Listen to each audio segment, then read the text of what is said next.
தாவேகா தலைவர் விஜய் பார்த்துட்டிங்கன்னா நேற்று இண்டோர் மீட்டிங் போட்டு அதில் தன்னோட கட்சியோட வேட்பாளர்களை அறிவிச்சிருக்கிறாரு. அதில் ஃபஸ்ட்டு விஜய் அவர்கள் 2 இடத்துல நிற்கிறாங்க.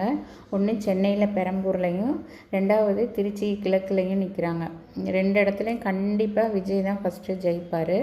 அப்புறம் 2வது வேட்பாளர்கள் பார்த்திங்கன்னா எல்லாருமே ஒரு கீழ்மட்டத்துலேருந்து வந்தவங்க தான். யாருமே பணக்காரங்க சொத்து சுகம் வச்சுருக்கிறவங்களா தெரியல.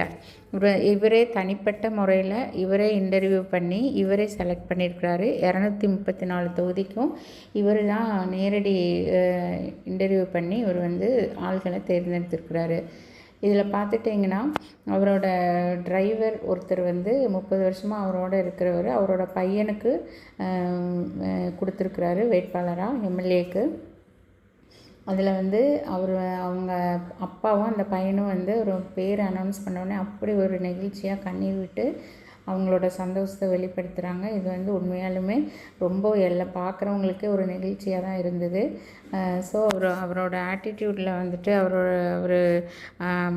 செலக்ட் பண்ணுறதுல பார்த்திங்கன்னா உண்மையாலுமே நல்ல ஒரு தமிழ்நாட்டை கீழ்மட்டத்திலேருந்து மேல்மட்டத்துக்கு கொண்டு போகணும், கரப்ஷன் இல்லாத ஒரு கரைப்படியாத ஆட்களை கொண்டு ட்ரெயின் பண்ணணும் அப்படிங்கிறது தான் அவரோட எண்ணம்.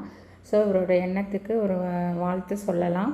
2வது டிவிகே வேட்பாளர்கள் அத்தனை பேர்த்துக்கும் மனமார்ந்த வாழ்த்துக்கள். நீங்கள் வெற்றி பெற்று தமிழ்நாட்டில் விஜய் சாரை சிஎம் ஆக்கணும், மக்களோட மக்களாக பணியாற்றுங்க, சந்தோஷமாக இருங்க. Wish you all the best. Thank you.